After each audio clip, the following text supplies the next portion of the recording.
Stephanie Rickard Chadda, and I'm one of the co-founders of Midtown Hub, a not-for-profit created 7 years ago to develop community spaces in Midtown Toronto. We engaged the community and worked with key stakeholders, much like Yonge for All is now with the Midtown Yonge Complete Street.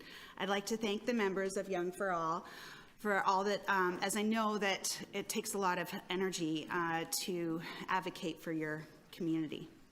With the Davisville Aquatics and Community Center breaking ground this spring, I believe it's imperative that we maintain the complete street, including the protected bike lanes for the community to gain greater access to this new facility and continue to invest in the development of a stronger and more connected community.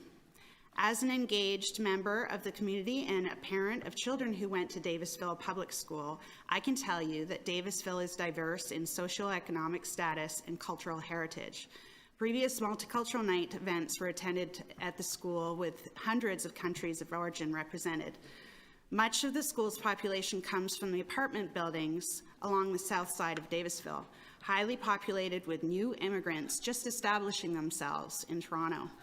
The school qualifies for a snack program because of the presence of families who are struggling to afford living in Toronto. Maintaining and investing in a safe and protected bikeway would give the community easier and safer access to an affordable mode of transportation. Through our work, we learned that the majority of schools on the Yonge subway line are over capacity. New condo developments have signs saying that families inhabiting the building will not have their kids attend local schools, which I believe is a failure of our various levels of government, but that's for another day. The area has a high number of young families, and the Davisville Public School has 7 kindergarten classes. The population of this community and school will only continue to grow with development. We need safe spaces for these young families to get around. When the Davisville Aquatic and Community Center is built, there'll be an influx of people traveling to use the space. There are a limited number of parking spaces which will be shared by the school and the center.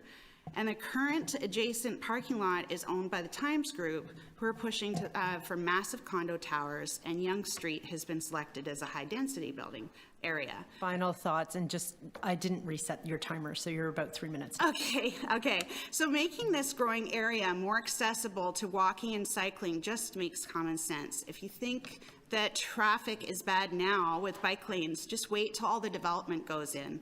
Ideally, I think parts of Yonge should be completely car-free, but I do believe that the city has chosen the right location for making our community more livable and our streets complete. Please continue to protect the lanes and keep them permanent. Thank you.